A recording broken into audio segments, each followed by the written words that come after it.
क्या बात है, ये तो बहुत पुराना जेड है, शानदार क्वालिटी।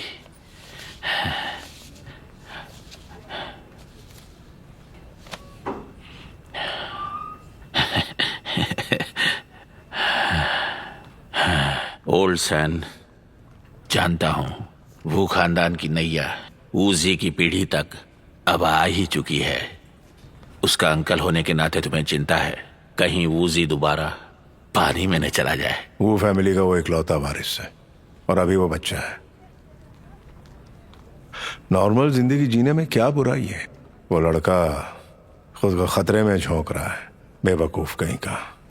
अरे ऐसा मत कहो, समय आने पर समझ जाएगा। क्या तुम्हें पता है इस बार वूजी किस कब्र के पीछे गया है?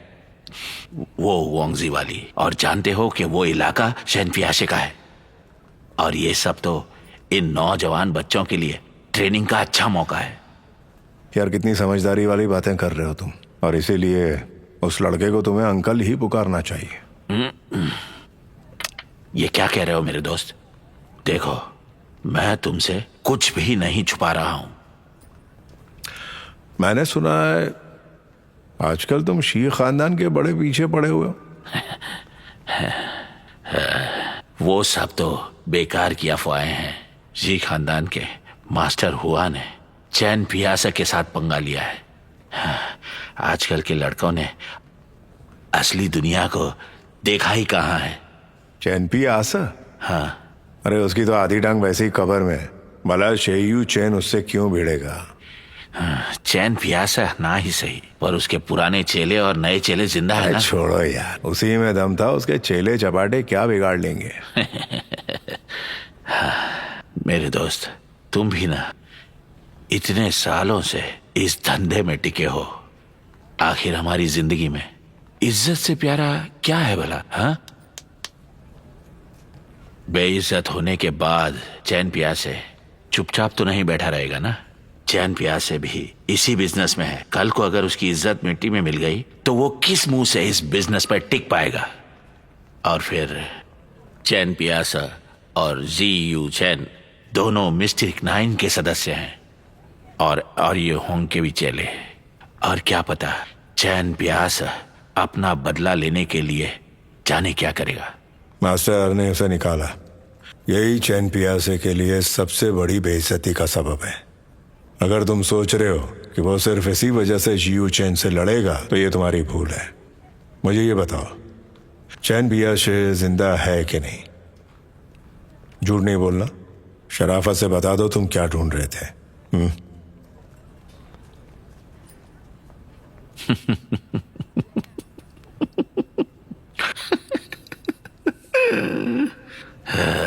सच बताऊं मेरे दोस्त, तुमसे कुछ भी छुपा नहीं रहता है ना।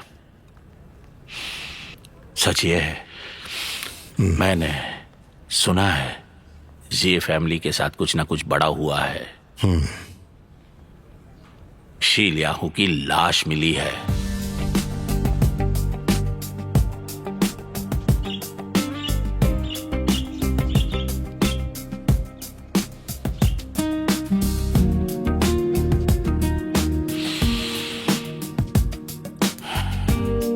लेकिन ये कैसे हो सकता है?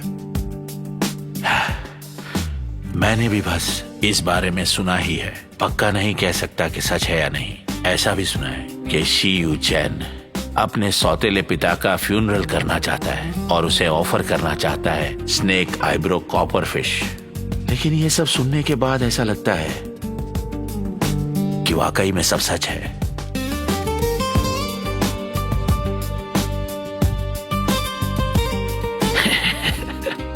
मेरे दोस्त, मैं जान गया हूँ कि तुम बड़े दिलचस्प आदमी हो। अपने खुद के भतीजे वूशे के लिए कोई फिक्र नहीं है तुम्हें, पर ये शी खानदान के लिए तुम्हारे दिल में इतनी चिंता क्यों है? उसे मुझे कोई मतलब नहीं है। मतलब है स्नेक आईब्रो कॉपर फिश से।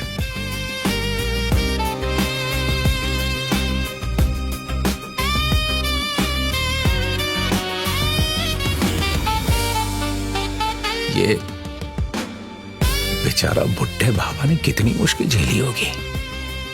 हमने जान दांव पे लगा के उसे बचाया, इस बात का कोई ना कोई इनाम तो बनता ही है अपना।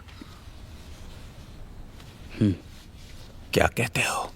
इनाम के तौर पर कुन्ना की शादी मुझसे कराने की बात करो ना।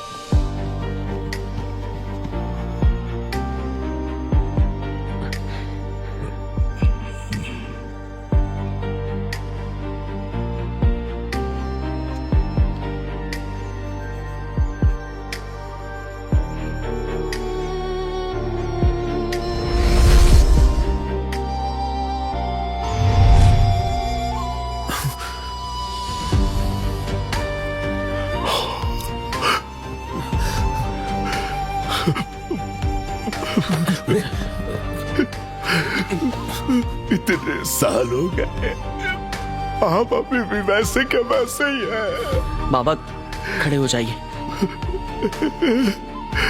मेरे सरदार, आप तो बिल्कुल नहीं बदले। बाबा ये हम सबका दोस्त है, आपका सरदार नहीं है। आपको शायद गलत फहमी हुई है बाबा। कोई गलत फहमी नहीं हुई मुझे। इतने सालों में हम जरा भी नहीं बदले हैं। यह असंभव है। बैठिए बैठिए। माफ कीजिए, असल में आपके दोस्त बिल्कुल मेरे पुराने सरदार जैसे लगते हैं। मैं 40 साल से अंडरग्राउंड पैलेस में फंसा हुआ था।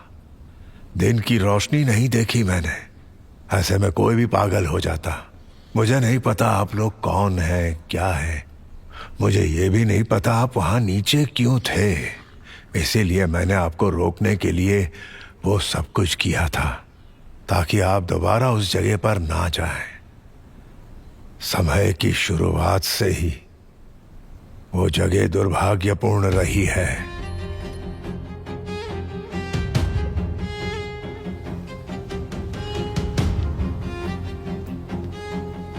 हम इस जगह पर पीढ़ियों से रह रहे हैं। प्राचीन गांव पर्वत के देवता के माथे पे बना हुआ था, और पर्वत के देवता की रक्षा करना हमारा धर्म है। अगर वो देवता गुस्सा हो जाए तो ये पूरी धरती कांप उठती थी। पगोड़ा में दबे हुए दुख दुनिया में फैल जाते थे। इसीलिए हर साल हम पर्वत के देवता की पूजा करते थे, ताकि वो हम सब पे सुरक्षा और शांति बनाए रखे।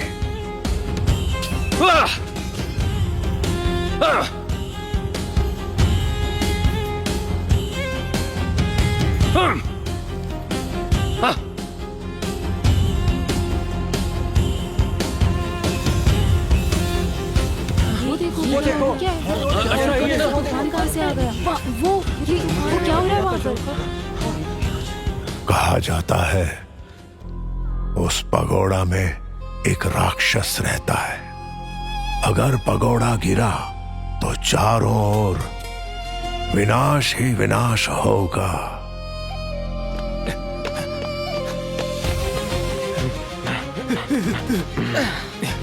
उस व्यक्ति का आना मानो हम सब के लिए अभिशाप था।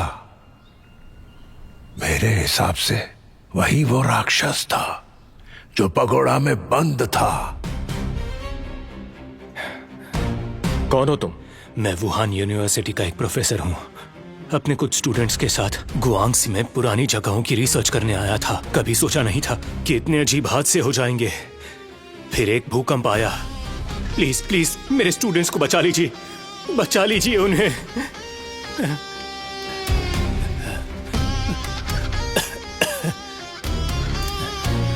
क्या सच में तुम्हारे स्टूडेंट्स यहीं से नीचे गिरे थे? हाँ। सब लोग फैल जाओ और उन्हें ढूंढना शुरू करो। चलो।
जल्दी चलो।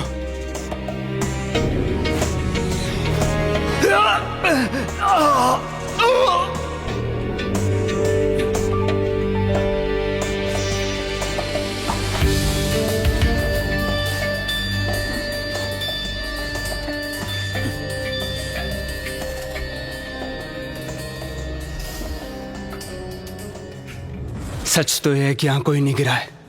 तुम बस यहां कब्र लूटने आए हो। तुमने मेरे कबीले के लोगों को मारा। तुम बेरहम हो। मैं तुम्हें छोड़ूंगा नहीं।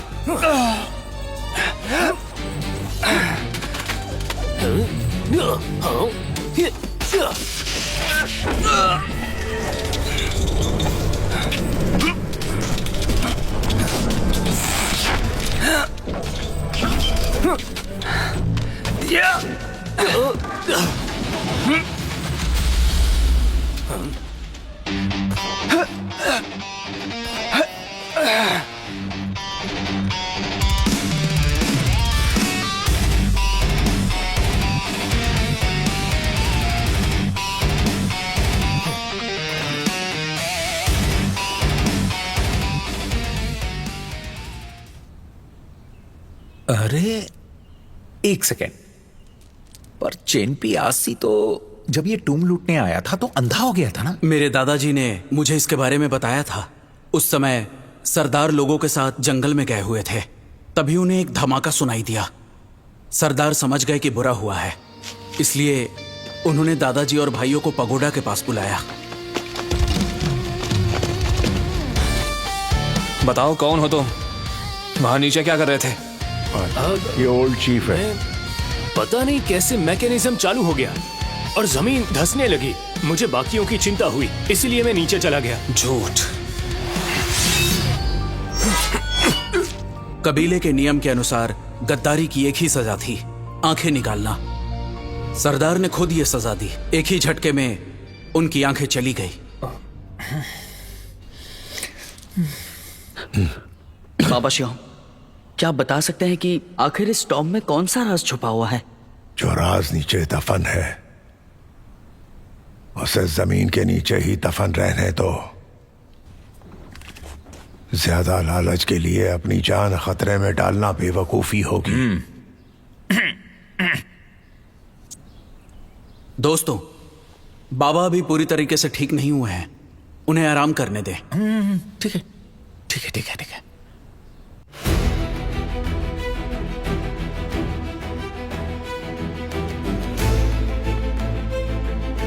कब्र खोलो।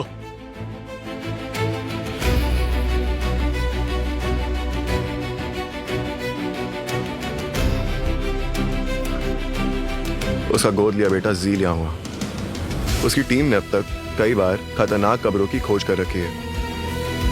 बड़े तेज लोग हैं ये। तब कॉपर फिश का एक हिस्सा गायब हुआ था, दूसरा इसके पास है। वही हिस्सा हमारी उम्मीद की आखिरी किरण है। लेकिन जब इसका सौतेला बाप मरा, पूरा खानदान एक हो गया और खुद भी काफी तगड़ा है। ये मिशन आसान नहीं होगा, ये तो साफ है। तो क्या ये इतना सारा तामझाम मैं दिखावे के लिए लाया हूं क्या? ये बस थोड़े से गांव के लोग हैं।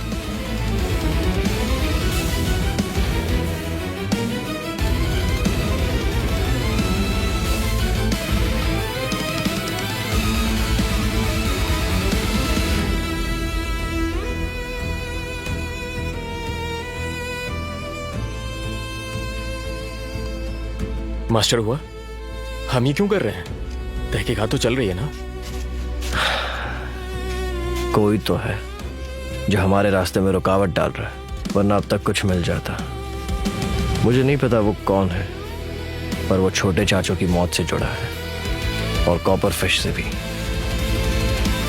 वो इंसान जो कोई भी है, वो डेड बॉडी के पास जरूर आएगा।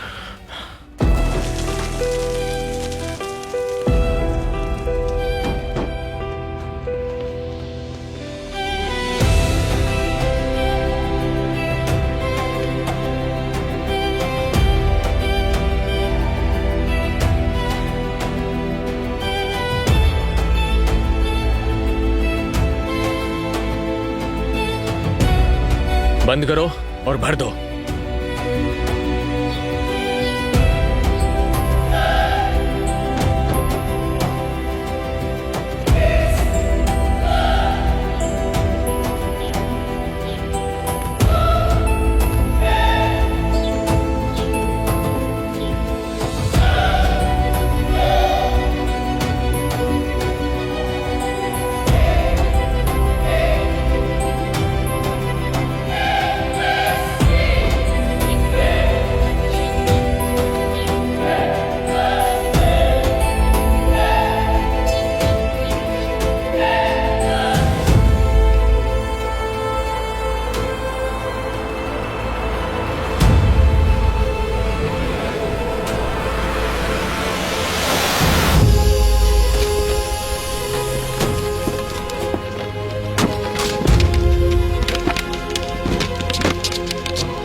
मास्टर हुआ, देखिए टारगेट लोकेशन पर पहुंच गया।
कौन है?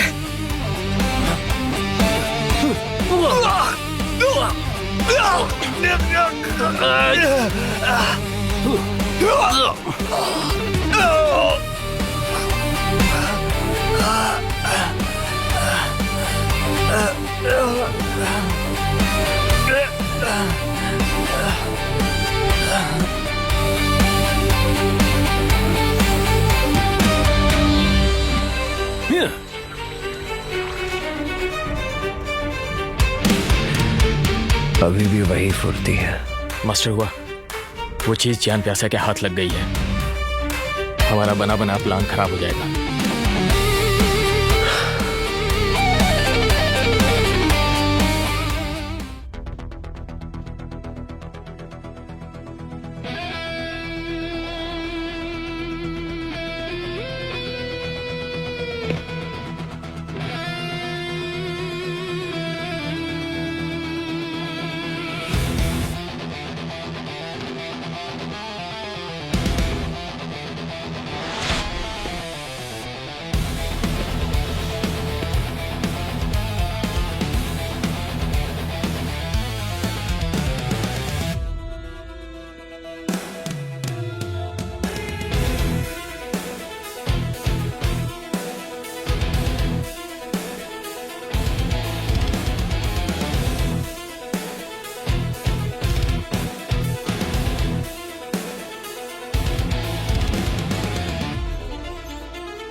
क्या हुआ? उस जी लड़के ने शक्ल बिगाड़ दी क्या? तुम काफी तेज हो, मुझे भी ये बात अच्छे से पता है कि मेरा मिशन चाइना में कोई राज नहीं है। सबको इसके बारे में पता है और कंपनी का मकसद तो तुम बहुत अच्छे से जानते हो। जैसन, देखो तुम नए हो, तुम चाइनीज संस्कृति और एशियन टॉम एक्सप्लोरिंग को नहीं समझते। हम लोकल लोगों को नजरअंदाज नहीं कर सकते। कई पीढ़ियों से लोगों ने अपनी जान देकर इस अनुभव को हासिल किया है।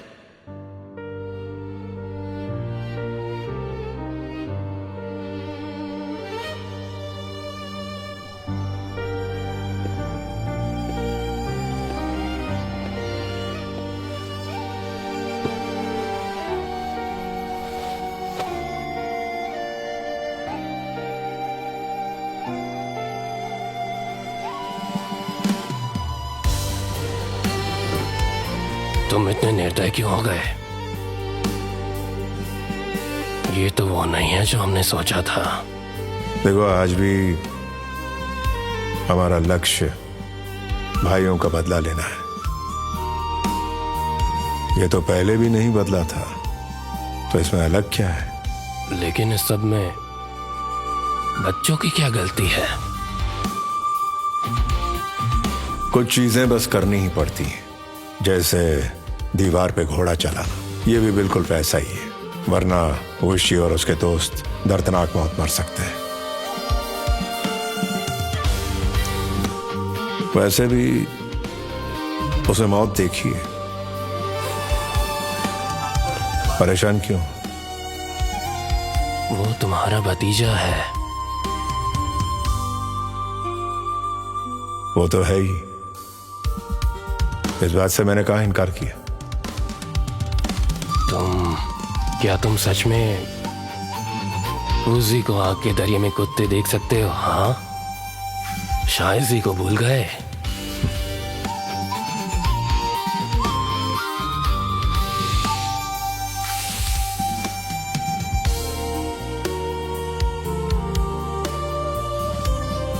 तुम्हारी ये बुज़दिली सब कुछ तबाह कर देगी। आखिर तुम समझते क्यों नहीं हो? सच तो यह है कि तुम्हारा दिमाग पहले ही मर चुका है, तो फिर कैसे समझोगे? जिंगर पैलेस वोंगजेंग हाई की ये अंतिम मंजिल थी। उसने वहां एक चीज छोड़ी थी जिसे हम अब तक नजरअंदाज करते आए हैं। शायद कॉपर फिश के जरिए हम वो सारे राज खोल सकते हैं, पर अगर कोई शॉर्टकट है तो हम उसका इस्तेमाल क्यों ना करें? पर वुशी को जिंगर पैलेस भेजने का क्या मकसद है? वो होशियार है और हमेशा उसके साथ किस्मत भी होती है। अगर वो जिंजर पैलेस में पहुंच गया तो उस कॉपर फिश वाले आदमी के छोड़े हुए आर्टिफैक्ट को वो उसे जरूर ढूंढ लेगा, जो मैंने इतने सालों में उसे ढूंढ नहीं पाया। वो क्या है? तुम अब वो इंसान बिल्कुल नहीं रहे। जब से हम सीबेट तुमसे लौटे हैं, तुम बदल चुके हो। हमारा लक्ष्य है इंतकाम लेना, और ये लक्ष्य हमेशा वही रहेगा, हमेशा हमेशा के लिए। इधर देखो, खड़े हो जाओ।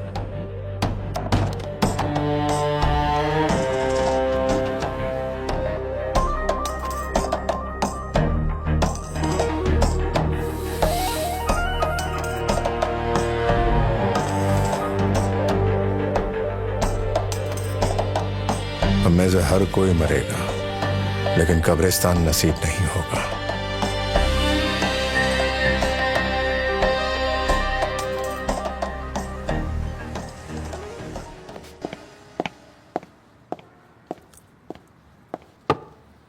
क्या हेनरी कॉक्स हर रात इतनी जल्दी सोता है? पता है, मेरा अंदाजा सही है। माफ कीजिए। बाहर से देखने में शायद तुम्हें कुछ पता ना चले, पर वो तुमसे कुछ ना कुछ तो जरूर छुपा रहा है। क्या मतलब? देखो, मैं तुम दोनों में कोई अनबन नहीं करवाना चाहता, और ना ही तुम्हारी नजरों में हेनरी की बेइज्जती करना चाहता हूं, पर जो सच है वो सच है, और वो तुम्हारे लिए जानना जरूरी है। थर्ड मास्टर वू, अपने पार्टनर के पीठ पीछे उसकी बुराई करना आप जैसे समझदार इंसान को शोभा नहीं देता। सही कहा, बिल्कुल सही कहा। इसीलिए ना मुझे तुम बहुत अच्छी लगती हो, प्यारी बच्ची हो। बच्ची, जीना मुश्किल है और सही तरीके से जीना उससे भी मुश्किल। इसीलिए एक बात हमेशा याद रखना, इस दुनिया में सबसे मुश्किल चीज क्या है? इंसान का दिल। मैं तुमसे बस इतना ही कहना चाहता हूं। और एक बात, मिस्टी विलेज में मिली उस लाश का क्या किया? ना तो उसने कंपनी को रिपोर्ट दिया और उल्टा पूरी जिम्मेदारी मेरे ऊपर डाल दी। तुम बड़ी महत्वाकांक्षी हो। क्या है ना, अभी सब कुछ शांत है, पर कभी आपके पास इस सब का कोई सबूत नहीं है, इसीलिए चुप हो जाइए। मिस्टर हेनरी को लाती हूँ। वाह, हेनरी कॉक्स ने बड़ी समझदार बच्ची पाली है। भाई मानना पड़ेगा।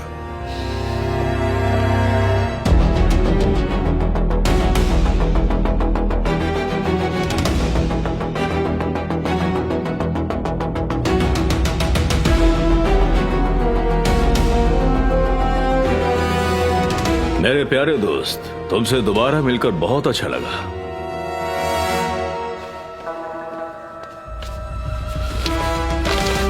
जहां तक मुझे लगता है तुम ये ढूंढ रहे थे।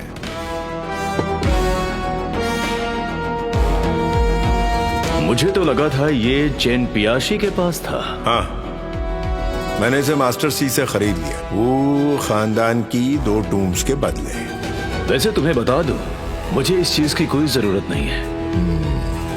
लेकिन जेसन को जरूरत है, कम से कम उसी से बात करवा दो। जेसन को यहां बुला कर लाओ।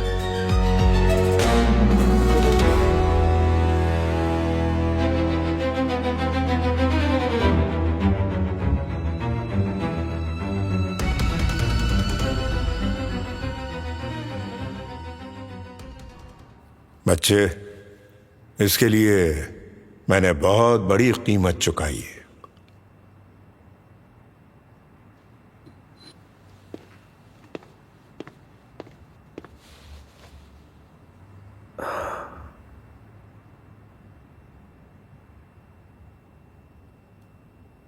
कैसे मानूं कि ये सच में असली है? ये प्राचीन ज्ञान का स्रोत है, इसलिए बता दूं, ये एक बार खुल गया तो ये वापस नहीं होगा।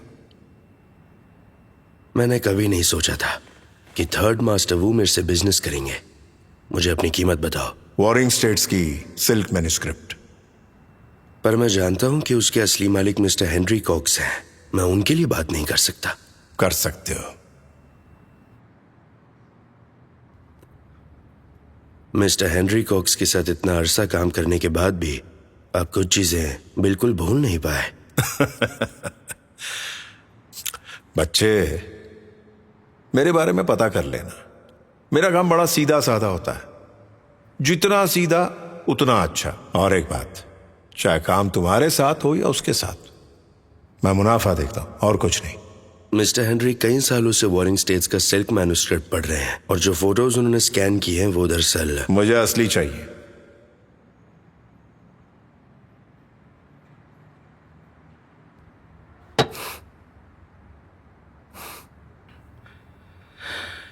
स्नेक आईब्रो कॉपर फिश मेरे पास काफी अरसे से है। सच कहूं तो मेरे लिए ये इतनी खास नहीं है, और वैसे भी ये जैसन को चाहिए, मुझे नहीं, क्योंकि मेरी नजर में ये सौदा खरा नहीं है। देखो भाई, तुम दोनों आपस में देख लो, मुझे सिर्फ अपने आप से मतलब है। मुझे चाहिए मैन्युस्क्रिप्ट्स वॉरिंग स्टेट्स के, समझ आई? जैसन, इसे मेरा फेवर समझो। बिल्कुल, कंपनी इसको याद रखेगी।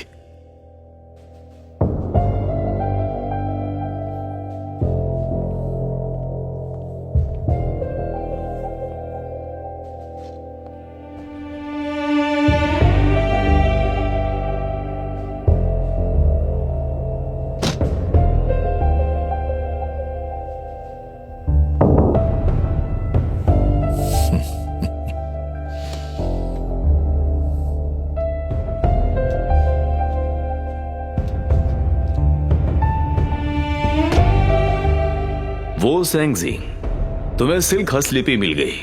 अब हमारे लिए इस जेड बॉक्स को तो खोल दो। सही कहा, तुम्हें तो इसे खोलना आता होगा ना? हाँ हाँ, बिल्कुल आता है। सीधा है, लेकिन फिर बता देता हूं, खोल के माल मिल जाएगा। और एक बार ये खुल गया तो फिर ये वापस नहीं होगा, समझ लो।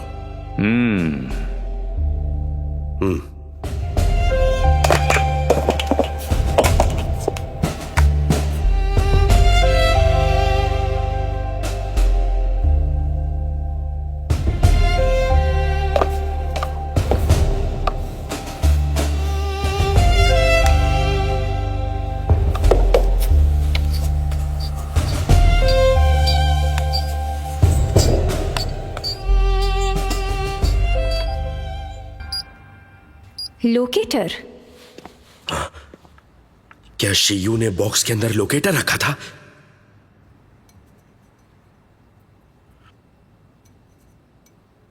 यह बिल्कुल नकली है।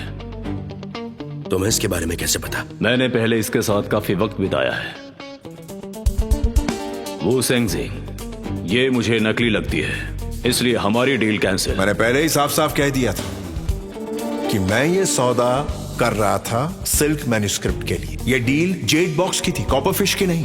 तुम्हें पहले से पता था बॉक्स में जो है वो नकली है? मैं बिल्कुल नहीं जानता था, लेकिन मैं मास्टर सी को जानता हूं। इसका क्या मतलब? मास्टर सी नकली चीजों के माहिर हैं। एक बार कोई चीज उनके हाथ से गुजरी फिर सब कुछ किस्मत पे है। लेकिन मैं सच बोल रहा हूं, मुझे कुछ नहीं पता था। तो इसका मतलब है कि लोकेटर चैन का ही था, पर वो ऐसा क्यों करेगा? सिल्क हस्तलिपि ले जाओ। मुझे यकीन है कि तुम असली स्नेक आईब्रो कॉपर फिश तक पहुंच जाओगे।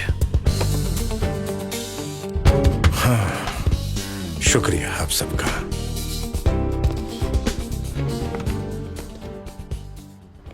तुमने सिल्क बुक क्यों दी? मिस्टर जैसन, तुम्हें घबराने की जरूरत नहीं है। मुझे पूरा भरोसा है कि वूजी वू सेंगजिंग को एक ऐसी चीज देगा जो आसमानी महल के नक्शे से ज्यादा कीमती है।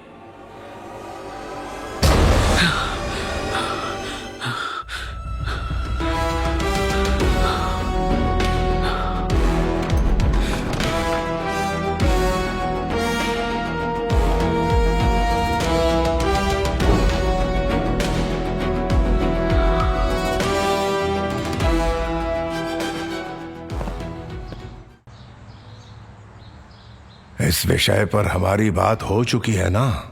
मैं नहीं चाहता कि तुम वहां जाओ, बहुत खतरनाक जगह है। चाहे वहां पर कितना भी खतरा हो, अच्छा बुरा या बहुत बुरा, मुझे वहां पर जाना ही होगा, चाहे कुछ भी हो जाए। मैं अपने बड़े चाचू को अपनी आंखों से देखना चाहता हूं, यही मेरी सबसे बड़ी इच्छा है। लेकिन मैं उस ब्लैक क्रिस्टल केव की पूरी कहानी तुम्हें यहां पर नहीं बता सकता हूं। उस वक्त वो धमाका अचानक हुआ। मेरा बलिदान स्केप्टर भूकंप से बनी एक दरार में गिर गया। जब मैं उस दरार में उतर गया, पूरी तरह नीचे पहुंचा, तो लगा कि मैं किसी और ही दुनिया में हूं। ब्लैक क्रिस्टल केव काले काले पत्थरों से भरा हुआ था। ये देखकर मैं हैरान परेशान हो गया। मैं चक्कर पे चक्कर लगाता रहा स्केप्टर को ढूंढने के लिए। तब एक जगह स्केप्टर मुझे साफ नजर आया, और उस स्केप्टर तक मैं पहुंच नहीं पा रहा था। जब मैं दाएं देखता तो स्केप्टर वहां नजर आता। जब मैं बाएं ओर देखता तो वहां भी मुझे स्केप्टर नजर आता। पता नहीं, शायद मुझे भ्रम हो रहा था। मुझे समझ ही नहीं आया कितना वक्त हो गया। वहां से निकलते वक्त मुझे समझ में आया कि राज क्या है। और जब मैं वहां से निकला तो मुझे कहीं भी वो दरवाजा नहीं मिल रहा था। मैं बिना किसी जानकारी के बस रेंग रहा था। वहां दीवार पर मेरे चेहरे का प्रतिबिंब नजर आ रहा था। मेरे चेहरे पर निराशा थी। बाबा, मैं पागलों की तरह अपना चेहरा नोच रहा था। मैं अपने बालों को खींचने लगा। मेरे बाल मेरी आंखों के सामने थे और मुझे कुछ भी दिख नहीं रहा था। मैं बस रेंगता रहा, एक सांप की तरह रेंगता रहा मैं। और जो सबसे डरावनी बात थी वो ये थी कि मैं वहां 1 साल से था और वहां से निकलने के बाद मुझे अपने गांव वालों की लाशें जो पूरी तरह से सड़ चुकी थी उन्हें अपने हाथों से दफन करना पड़ा। बाबा, आपने जो कुछ भी कहा मैं समझ गया। फिर भी मुझे जाना होगा, चाहे कुछ भी हो जाए।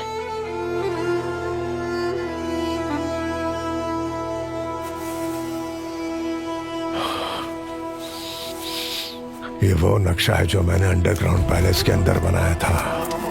देख लो, पैलेस में काफी ऊर्जा और अनजाने खतरे दफन हैं। बाबा, तुम्हें सावधान रहना होगा बेटा।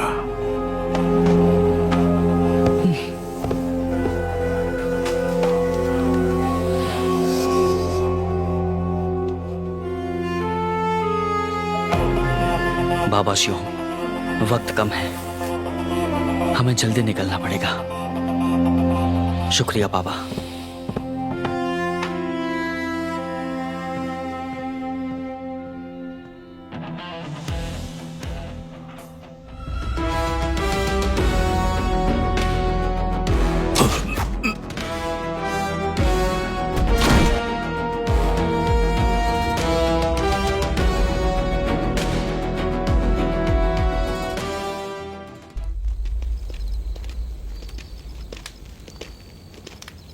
हमें आधी रात को ही क्यों निकलना है? कल सुबह कुन्ना ने अगर मुझे नहीं देखा तो परेशान हो जाएगी ना। हाँ तो जाकर गुड बाय बोल कर आओ, हम निकलते हैं। नहीं, मुझे तुम्हारे साथ जाना होगा। बाबा ने कहा था कि खतरा रहेगा। उसको तो मैं बाद में समझा दूंगा।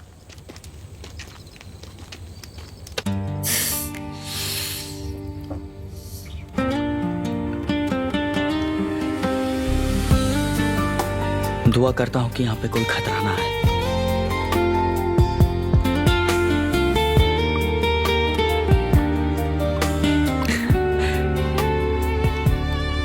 चलो।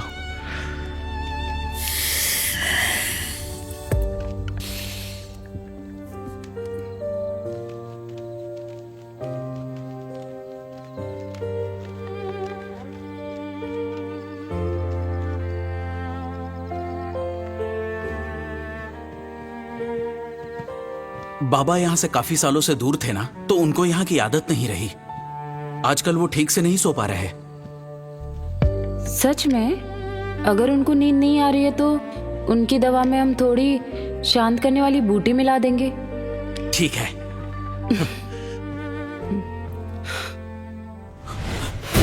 बाबा,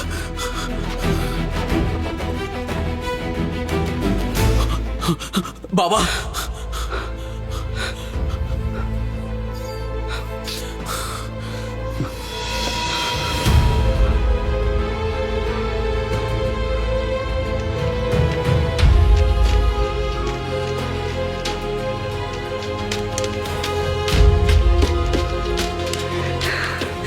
यहाँ पर कितनी गर्मी है।